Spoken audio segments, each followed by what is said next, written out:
प्यारे दिल्ली वासियों, भारतवासियों, 143 करोड़ देश की जनता और तमाम जुडिशियल ऑफिसर्स, केंद्रीय मंत्रालय, स्टेट गवर्नमेंट्स, सभी के साथ हम विषय साझा करना चाह चुके हैं। हम पहले भी कई बार उठा चुके हैं विषय कि हॉस्पिटल्स के अंदर मल्टी सुपर स्पेशलिटी हॉस्पिटल हैं। यहाँ फोर्टिस हॉस्पिटल है, शालीमार बाग में मैक्स हॉस्पिटल है, और भी कई हॉस्पिटल्स हैं। दिल्ली में, पूरे भारत में, लगभग हर राज्य में कुछ cases, complaints, police complaints, court litigations, honourable high court, honourable supreme courts लोगों ने फाइल कर रखी हैं, जिसके अंदर बहुत तरह की कमीशंस बनी हुई हैं। स्टेट के अंदर एक मेडिकल काउंसिल होती है, दिल्ली के अंदर दिल्ली मेडिकल काउंसिल है, मौलाना आजाद मेडिकल से लोग ओपिनियन मंगाते हैं, NCDRC से रिपोर्ट आती है। मैं ये कहना चाहता हूँ कि जब भी कोई हाई प्रोफाइल आदमी के खिलाफ कोई भी केस, कंप्लेंट या लिटिगेशन फाइल होती है, तो वो आदमी अपना इन्फ्लुएंस यूज़ करना शुरू कर देता है अपने आप को बचाने के लिए। अपने आप कहाँ से बचाने के लिए कि जो उसने ऑफेंस किए हैं, जिसकी वजह से किसी की ज़िंदगी चली गई, किसी की टांग कट गई, किसी का शरीर का कोई पार्ट्स पैरालिसिस हो गया, और उसको ये नेग्लिजेंस बता देते हैं, और फिर ये उसको कुछ कंपनसेशन दे देते हैं, या फिर किसी आदमी का मर्डर कर दिया। जब उनको पता चल गया कि उनकी लापरवाही इस हद तक चली गई है कि ये बंदा इसकी मृत्यु हो सकती है, तो फिर इसको मार ही देते हैं, और उसको फिर मरने के बाद इसको लटकाते हैं, और इंश्योरेंस कंपनी से चिटिंग करके पैसा ऑब्टेन करते हैं। ये लोग मतलब पैसा गबन करते हैं, ग्रैब करते हैं, साजिश करके नकली फर्जी वर्जी बिल बना के। ये बहुत बड़ा स्तर पे चल रहा है। ऐसे ये केस रोहिणी न्यायालय में कई केस चल रहे हैं। मैं एक केस की आज आपसे चर्चा करना चाहूँगा। उस केस के अंदर क्या हुआ है कि एक पीड़ित होता है, वो हॉस्पिटल जाता है इमरजेंसी के अंदर। सबसे पहले तो 100 रुपये के हिसाब से पार्किंग के रेट वहाँ पे चार्ज किए जाते हैं इमरजेंसी के अंदर। मैं दिल्ली गवर्नमेंट से पूछना चाहता हूँ कि ऐसा दिल्ली के नागरिकों को कौन सा आप सुरक्षा का अधिकार दे रहे हैं कि एक आदमी जो जीवन और मृत्यु के बीच के अंदर होता है, और उसके परिजन जब अगर हॉस्पिटल के अंदर जाते हैं तो 100 रुपये पार्किंग लेना क्या जायज़ है पार्किंग वालों से इमरजेंसी के अंदर? मैं समझता हूँ कि ये बिल्कुल ही एक कठोर और बहुत ही निंदनीय काम है। इसका कुछ और प्रोविज़न होना चाहिए, लेकिन 100 रुपये अगर घंटा के हिसाब से लिए जाते हैं तो बिल्कुल ही मैं इसको गलत कहूँगा, इसकी पूरी निंदा करूँगा। उसके बाद मेरी मित्रों में ये बात करना चाहता हूँ मेरे प्यारे देशवासियों से कि जब उस हॉस्पिटल के अंदर आदमी एक सुपर स्पेशलिस्ट ऑपरेटर और 1 लाख रुपए पर डे का बिल ले रहा है, डॉक्टर जो है वहाँ पे अपनी पर हेयरिंग का चार्जेस 800 रुपये, 2000, 1200, 1500, कोई रेट ही नहीं है। बहुत सारे लेबोरेटरी के टेस्ट, बहुत सारी दवाइयाँ, मेडिसिन, जिसके बारे में कुछ जानकारी नहीं होती। या तो उसको पे करता है इंश्योरेंस की कंपनी। जब उनको ये पता चल जाता है कि इस आदमी की इंश्योरेंस है, तब तो उनके आँखों में एक अलग ही चमक होती है। और या फिर वो बंदे को कैश पेमेंट देनी पड़ती है। कितने लोग ऐसे हैं जो गांव देहातों से आते हैं अपनी ज़मीनें बेच के, और वो यहाँ पे हॉस्पिटल के बाहर पड़े होते हैं, जिस हॉस्पिटल के अंदर 50 रुपये की चाय है, 40 से 50 रुपये का एक समोसा है, आदमी पेट भर के खाना नहीं खा सकता। ये हालत है दिल्ली के सुपर स्पेशलिटी हॉस्पिटल्स की। एक ऐसी कैंटीन नहीं है जिसके अंदर 30 रुपये, 40 रुपये, 50 रुपये के अंदर खाना मिल जाए। दिल्ली पुलिस के अंदर हर थाने के अंदर एक मैच चलती है, लीगल और इलीगल, और भी बहुत सारे थानों में, सरकारी कार्यालयों में, वहाँ 30 रुपये, 40 रुपये, 50 रुपये खाना मिलता है। बढ़िया। ये समझ में नहीं आता कि दिल्ली सरकार हॉस्पिटल के मामले में क्यों इतनी कठोर है।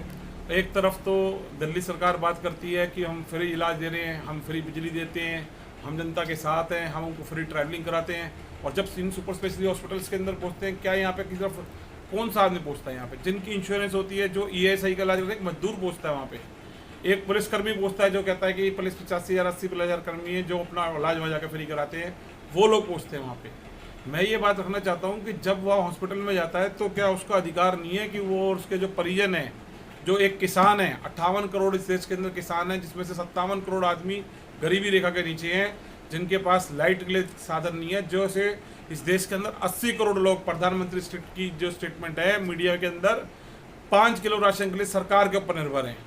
82% देश इस देश के अंदर अलग आज भी 75 साल के बाद अनपढ़, हमारा इलिटरेट रेशो से आते हैं। आज भी ऐसे आदमी हैं, एडवोकेट अश्विनी उपाध्याय कहते हैं कि 5,000 से कम परिवारों की इनकम है प्रति व्यक्ति की, उनको 100 रुपये से ऊपर का नोट बंद कर देना चाहिए। डिजिटल करेंसी की बात करते हैं। मैं उन लोगों से आज सबसे ये सवाल पूछना चाहता हूँ, स्टेट गवर्नमेंट से, सेंट्रल गवर्नमेंट से, उन अधिवक्ताओं से, कि क्या गुनाह है जो अगर सपोर्ट स्पेशलिटी हॉस्पिटल के अंदर दिल्ली के मुख्यमंत्री, जब आप सरकारी हॉस्पिटल खोलते हैं, मोहल्ला क्लिनिक खोलते हैं, लेकिन इलाज कराने वो विदेशों के हॉस्पिटलों में जाते हैं, महंगे हॉस्पिटलों में जाते हैं। क्यों जाते हैं? क्योंकि उनको पता है कि वहाँ सरकारी हॉस्पिटलों के अंदर, मोहल्ला क्लिनिक में वो इलाज, वो दवाइयाँ, वो साधन उपलब्ध नहीं है जो होने चाहिए। एक मुख्यमंत्री के लिए हैं जो आम आदमी का बात करते हैं, लेकिन एक आम आदमी के लिए कुछ नहीं है। दिल्ली पुलिस के जो कमिश्नर हैं बहुत ही राष्ट्रभक्त है, नेशनलिस्ट हैं। आज वो भी इस कटघरे में सवाल की इस वीडियो के अंदर खड़े हुए हैं। मैंने 70 से 80 लोगों को, पीड़ितों को अपने परिजनों को खोते हुए देखा है। रोज आंखों के अंदर उनके आंसू देखे हैं, प्रतिदिन वो मेरे को मैसेज करते हैं, उनकी आंखों में आंसू देखे हैं, उनकी निराशा देखी है। पूरे परिवार का आदमी चला गया, एक हंसता खाते परिवार का, और ये सिर्फ बात करते हैं कि कुछ कंपनसेशन ले लो। एक आदमी को मार दिया जाता है, उसके बाद ये कहते हैं कि कुछ पैसे ले लो। एक डॉक्टर, अगर एक हॉस्पिटल के अंदर अगर एक डॉक्टर है, और अगर वो डॉक्टर जिसकी एक लिमिट है कि 10-15 ऑपरेशन वो एक दिन में कर सकता है, वो घर से बैठ के एक अनक्वालिफाइड लर्नर डॉक्टर को अपॉइंट करते हैं अपना खर्चा बचाने के लिए, और उसको टेलीफोनिक डायरेक्शन के ऊपर कहते हैं कि इसका ऑपरेशन कर। क्या ये जायज़ है? अगर आपने सुपर स्पेशलिटी हॉस्पिटल को चुना है, अगर आपको इंश्योरेंस कंपनी उसको 1 लाख रुपए का रोज का बिल पे कर रही है, डॉक्टर को उतने महंगे पैसे दे रही है, लेबोरेटरी के टेस्ट दे रही है, तो क्या ये जायज़ है कि वो एक लोअर क्लास, एक नर्सिंग होम से भी छोटे हॉस्पिटल के डॉक्टर को, अनक्वालिफाइड, जिसका अनुभव नहीं है, ऐसे डॉक्टर से इलाज करवा रहा है टेलीफोन के ऊपर निर्देश देके? क्या कोई ऑपरेशन इनके लिए खेल बन चुका है? ये नहीं सोचते कि जिस आदमी का परिवार है, आप उस चीज़ के बारे में अपने हॉस्पिटल के बाहर बोर्ड लगाओ कि इस हॉस्पिटल कितनी कंप्लेंट पेंडिंग है, कितना ये है, इसकी कोर्ट कौन सी है, इसका थाना कौन सा है, इसका डीसीपी कौन सा है, इसकी पब्लिक ग्रीवेंसिंग कौन सी है, दिल्ली मेडिकल कौन सी है, इसके अंदर मौलाना जल के डॉक्टर कौन से बैठे हैं, वो वहाँ पे ओपिनियन ले सके। जब दिल्ली पुलिस एक अपने पुलिस ऑफिसर्स का, जिसकी 35 साल जिंदगी निकल जाती है इन्वेस्टिगेशन करने में, उसकी मदद के लिए लॉ ऑफिसर की अपॉइंटमेंट कर सकता है, तो क्या दिल्ली पुलिस कुछ डॉक्टर को अपॉइंट नहीं कर सकती? मैं पूछना चाहता हूँ दिल्ली पुलिस के कमिश्नर साहब से और गृह मंत्रालय से, आखिर क्यों नहीं अपॉइंटमेंट करते ये डॉक्टरों की पैनल के लिए? 2-2 साल, 3-3 साल, 4-4 साल, 5-5 साल ये निकाल देते हैं, और उन डॉक्टरों के खिलाफ मुकदमा क्यों नहीं दर्ज होता? जो इन्वेस्टिगेशन, जो ओपिनियन उसको कुछ घंटों में देनी होती है, उसके लिए वो सालों निकाल देते हैं। एक पीड़ित इधर से उधर, उस कमरे से उसके उधर, उस कमरे से उसके उधर, एक अधिवक्ता 5-5, 4-4 साल घूम रहा है, लेकिन कोई शर्म ही नहीं है। आप अपलेट लगा लो, आप आरटीआई लगा लो, इनकी ताकत इतनी है, इनकी ताकत सरकार तक कहता है, इनकी सरकार आईपीएस, आईएएस, आईआरएस, इस देश का कौन सा सब जो मैं कहता हूँ ब्यूरोक्रेट का तंत्र नहीं है, सरकारी तंत्र का आदमी नहीं है जिससे इनकी अप्रोच नहीं है। ये लोग करते क्या हैं? ये लोग अपनी पावर का दुरुपयोग कर रहे हैं। इनके ऊपर 166, 166 और 174 आईपीसी का केस दर्ज होना चाहिए। आज हमने इनको न्यायालय के अंदर कैसी एप्लीकेशन फाइल करवाई है गति हत्या के माध्यम से। बहुत ही गहन विषय है कि ये इस तरह का चलता आ रहा है और इसको रोकना होगा। ये बहुत मैं सरकार से हाथ जोड़ के प्रार्थना करता हूँ कि आज जो देश के अंदर हमारे प्रधानमंत्री नरेंद्र मोदी जी, जो विश्व के अंदर बहुत ही ताकतवर प्रधानमंत्री के रूप में जाने लगे हैं, और उनसे मेरी ये प्रार्थना है कि वो ये कर सकते हैं। आज हमारे सीजीआई हैं चंद्रचूड़ साहब, जो सुप्रीम कोर्ट के चीफ जस्टिस हैं, कर सकते हैं वो ये काम। दिल्ली पुलिस के कमिश्नर हैं संजय अरोड़ा जी, जो बहुत राष्ट्रभक्त और बहुत ही नेशनलिस्ट आदमी है, जिन्होंने अपने विभाग के अधिकारियों पे जांच का आदेश दे दिया कई विषयों के अंदर। तो ऐसे व्यक्ति कुछ राष्ट्र के हित में, इस देश की जनता के हित में कुछ भी फैसला ले सकता है। हमारे गृह मंत्री अमित शाह जी जो हैं, वो दिल्ली में लॉ एंड ऑर्डर करने के लिए कोई भी फैसला ले सकते हैं। मेरे को पूरी उम्मीद है इन सब लोगों से, ये चीज़ें रोकनी होंगी हर हालत के अंदर। आज जनता निराश होती जा रही है कि किसी भी सरकारी कार्यालय में, और पुलिस का हाल बहुत बुरा हो चुका है। पुलिस ने सारी सीमाएं लांघ दी हैं। जनता के हितों की बात करना सिर्फ एक दिखावा है। आज पुलिस थाने के अंदर जाने के लिए कोई बंदा तैयार नहीं है। पुलिस के अंदर हजारों अधिवक्ताओं के केस चल रहे हैं, जिनको ये अपमानित करते हैं, अधिवक्ताओं पे मैन हैंडलिंग करते हैं। अभी हाल का ही किस्सा 21/5/23 का मनविहार थाने का है, एडवोकेट लीलावती का। उससे पहले बहुत सारे केसेस हैं। ये अधिवक्ताओं पे हमला कर देते तो आम आदमी कैसे घुसेगा कोर्ट के अंदर?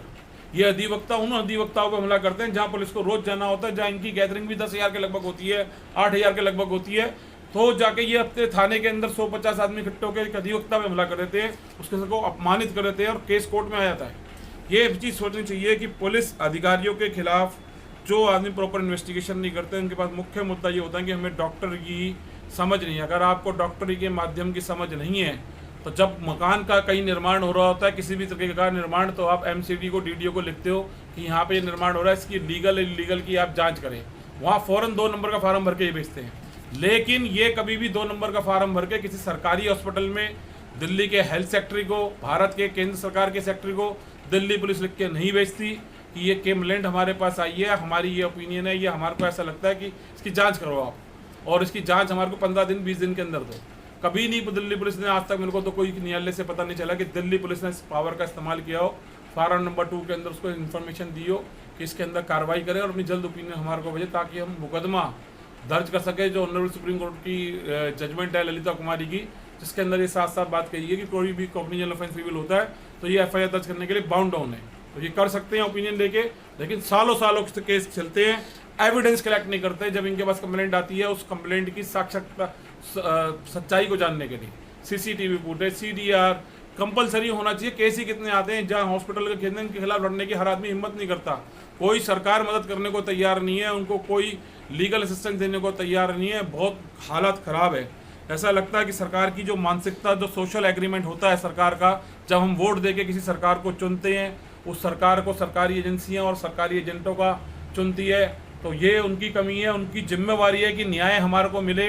उस वोट तंत्र के माध्यम से सरकार की जिम्मेवारी है। सोशल कॉन्ट्रैक्ट होता है जब हम वोट करते हैं, वो पूरा नहीं कहीं ना कहीं सरकार करती। ना दिल्ली सरकार कर रही, ना स्टेट गवर्नमेंट कर रही पूरे भारत के अंदर, ना केंद्र सरकार कर रही। आज सभी कटघरे के अंदर है। मेरी बड़ी मन को पीड़ा है, क्योंकि मैंने आज न्यायालय के अंदर एक अधिवक्ता की आंखों के अंदर आंसू देखे, निराशा देखी, और उसने अपने जब इतिहास बताया कि 5 साल 4 साल उसको लड़ते हुए हो गए हैं, अपना खुद का व्यक्तिगत केस, तो मुझे ये समझ में नहीं आता कि जब supreme court, high court, district courts के अंदर इतनी बड़ी बड़ी बार है, जिनका इतना बड़ा बड़ा अनुभव है, इतना लंबा कैरियर है, जो कैंडिडेट्स चुनाव हार भी आते हैं उनका भी एक लंबा कैरियर है, जो 20-25 लाख रुपए अधिवक्ता फीस लेते हैं, मुझे समझ में नहीं आता कि वो अपने इस अधिवक्ताओं की मदद के लिए क्यों नहीं खड़े होते।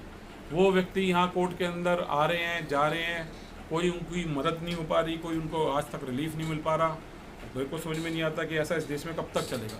तो जो वोट तंत्र के अंदर हमारा देश है, वोट तंत्र से लोकतंत्र चुना जाता है, लोकतंत्र से सरकारी तंत्र चुना जाता है। तो आज सब सवाल के कटघरे में, और मेरी ये पीड़ा जरूर है कि जरूर मिलना चाहिए इंसाफ। एक केस ऐसा ही हुआ है जिसके अंदर दिल्ली मेडिकल काउंसिल ने फॉर्मेलिटी कर रही है, 23/5/22 को एक नोटिस भेजती है दिल्ली पुलिस को कि आप रिपोर्ट्स और डॉक्यूमेंट सबमिट करो, हमारे को इसमें ओपिनियन देनी है। 18/10/22 को फर्स्ट रिमाइंडर भेजती है, 2/22 को सेकंड रिमाइंडर भेजती है, 19/6/23 को चौथा रिमाइंडर भेजती है। 4 रिमाइंडर भेजते हैं, और उसके बाद DCP से रिपोर्ट आती है, कंसर्न DCP से, कि डॉक्यूमेंट अनट्रेसेबल, हम PG डिपार्टमेंट से, पब्लिक ग्रीवेंस कमीशन से जांच करवा रहे हैं। शर्म आनी चाहिए इन IPS अधिकारी को कि ये सोचते हुए कि किसी का परिवार का आदमी चला गया, वो न्यायालय के दरवाजे पे खड़ा हुआ है और वो ये कह रहे हैं कि जांच करवा रहे हैं, डॉक्यूमेंट ढूंढ रहे हैं। और एक IO ने लिखित रिपोर्ट कोर्ट में दे दी कि पहले वाला IO डॉक्यूमेंट हैंड ओवर करके नहीं गया। मुझे ये समझ में नहीं आता कि जो डॉक्यूमेंट पुलिस थाने के अंदर है और कोर्ट की डायरेक्शन के ऊपर वो डॉक्यूमेंट प्रिजर्व होके हॉस्पिटल के द्वारा थाने को दिए गए हैं कोर्ट की डायरेक्शन पे, तो वो जुडिशियल डॉक्यूमेंट बन जाता है। और जुडिशियल डॉक्यूमेंट थाने के अंदर ही रहना चाहिए हर हाल के अंदर, ओरिजिनल।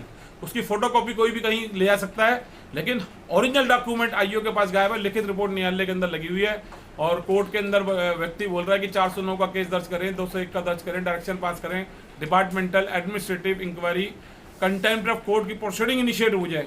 लेकिन मेरे को नहीं लगता कि अभी तक कोई भी कार्रवाई हुई है। बहुत ही निराशा है।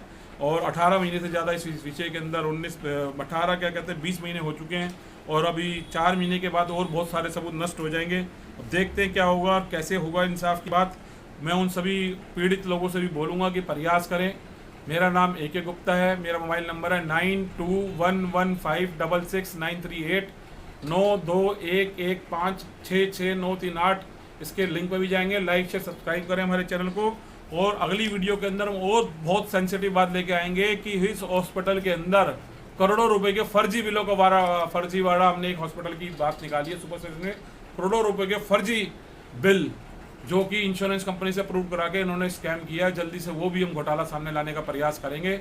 अभी देख रहे हैं कि बहुत सारी थ्रेट्स भी आ रही हैं और कोई भी सुरक्षा कहीं से मिल नहीं पा रही है। कोशिश करेंगे कि किसी अप्रोप्रिएट एजेंसी को, गृह मंत्रालय को अप्रोच करेंगे, और जो भी इन्फॉर्मेशन कलेक्ट करी है, गैदर करी गई है, कुछ अधिवक्ता भी इस टीम के अंदर शामिल हैं। देखते हैं कि क्या फैसला होगा और कैसे होगा। मेरी उम्मीद पूरी है कि आज जो एक टीम देश के अंदर नेतृत्व कर रही है, वो जो लोग देश में दिल्ली की जनता की, भारत की जनता की सेवा की बात कर रहे हैं, मेरे को लगता है कि इस वीडियो के बाद वो शायद कहीं ना कहीं आत्मग्लानि महसूस करेंगे और अपना जमीर को देखते हुए और इस समस्या को देखते हुए, जिससे 133 करोड़ के लोग झूल रहे हैं, जिस देश में 5 किलो राशन के लिए 80 करोड़ लोग निर्भर हैं, जिस देश में 82% लोग इलिटरेसी रेशो है, जिस देश के अंदर 5,000 रुपये आदमी के पास महीने की इनकम नहीं है और वो 100 रुपये से ऊपर के नोटों कम करने की बात करते हैं, डिजिटल करेंसी की बात करते हैं। आज वो सब लोग इस वीडियो को सुनने के बाद कोई ना कोई समाधान जरूर निकालेंगे। समस्या हमने उठाई है, समाधान इन लोगों के हाथ में है और अगली वीडियो तक हम बताएंगे कि समस्या का समाधान कुछ आया या नहीं आया। इससे शब्दावली को विराम देते हैं। जय हिंद, जय भारत, जस्टिस क्रांति जिंदाबाद और पुनः आपसे जुड़ेंगे।